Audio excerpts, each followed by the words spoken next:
Around your house, you will see many devices that have electric motors, such as kids' toys, table fans, toothbrushes, hair dryers, and this electric cutting knife. But how does the electric motor work? You turn it on and somehow it starts rotating. Why is that? In this video, we'll cover the basics of electricity and magnets, and then put it all together to start with something called a circuit. You have a battery, some wires, and a device that uses electricity such as a light bulb. Electricity flows through the circuit, but as soon as there is a break in the wire, the electricity stops flowing and the light bulb goes off.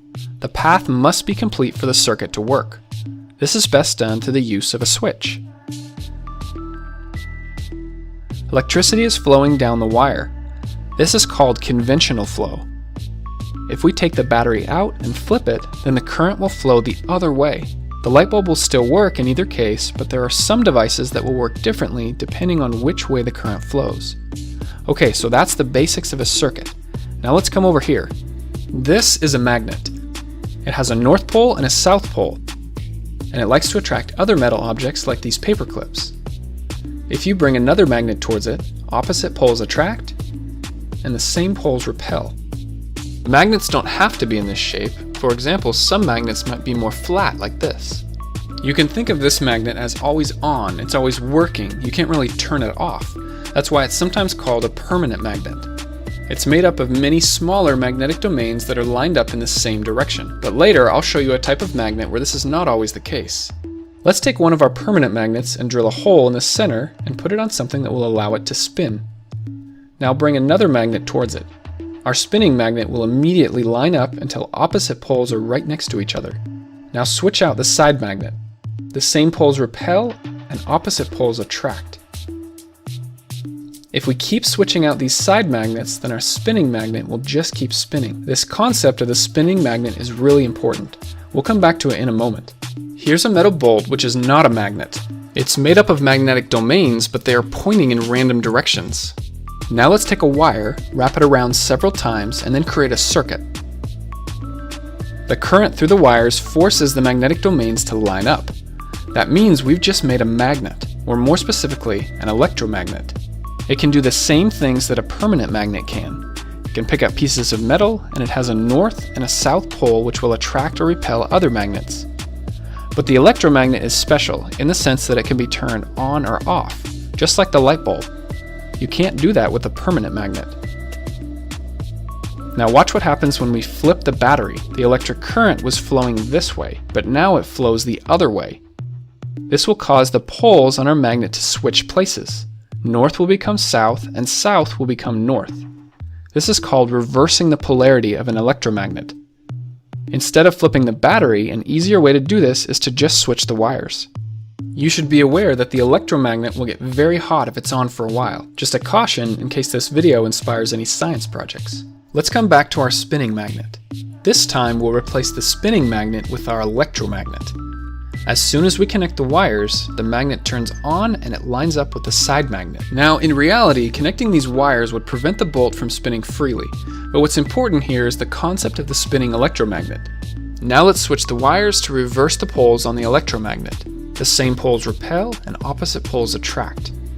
Now reverse the polarity again. Same poles repel and opposite poles attract. If we keep switching the polarity, our electromagnet will just keep spinning. To make this stronger, let's bring in another permanent magnet on the side. Notice how this side has the south pole towards the center, and this side has the north pole towards the center. The side magnets work together to spin the one in the middle. This right here shows the very basics of an electric motor, but we need to make a few improvements. The two side magnets can be replaced with stronger curved magnets. And instead of a bolt with wires, we're going to use a metal loop. This is called the armature. Connect our wires and we have a circuit again. This time you can think of the electromagnet as flat like this with the south pole pointing up. Now the armature will spin until opposite poles are lined up. We can keep it spinning by switching the wires just like we did before. But this is a lot of work to sit here and manually switch these wires. We need to add something to the armature called a commutator. It's a ring with gaps on the opposite sides. The commutator will spin along with the armature. Now we connect the circuit with two brushes on the side. These brushes will slide along as the commutator spins, and they are spring-loaded so that they always maintain contact. The current flows from the wire, through the brush, the commutator ring, the armature loop, and back through the other side. Now we have our electromagnet and the armature spins. As we come around this time, the brushes will switch contact to the other side of the commutator ring. Remember, there's two brushes, so this is happening on both sides. Before the switch, the current in the armature is flowing this way. After the brushes switch sides, current will flow the other way. This means the electromagnet switches polarity, which will cause the armature to keep spinning. This commutator ring does the same thing as switching the wires like we were doing before, but this time it does it all on its own. It will continue to spin as long as we're connected to a battery. Disconnect the battery, no more electromagnet, and the spinning stops. Now so far we've only used one loop on the armature. This will cause our motor to have an irregular speed, and in fact, we could get stuck in this position, with the brushes halfway between commutator segments. What we can do is split the commutator ring and then add another loop. So first, the brushes are in contact with these two commutator segments, which turns on this electromagnet, which causes it to start spinning. Once we get to here, the brushes switch contact to the next pair of commutator segments, which means this loop turns off and the next loop turns on. Now this electromagnet wants to spin. The brushes switch contact and the next loop turns on. This keeps happening as our motor spins.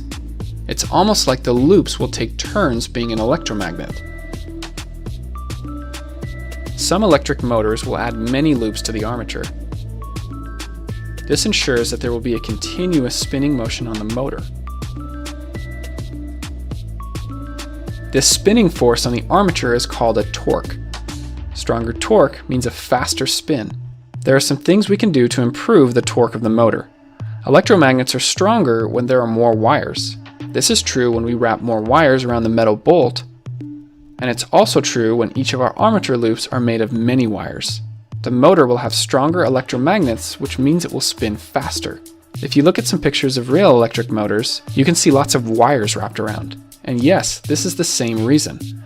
More wires wrapped around means stronger electromagnets. Another way to make this stronger is to use more electricity. Let's learn a few more terms here.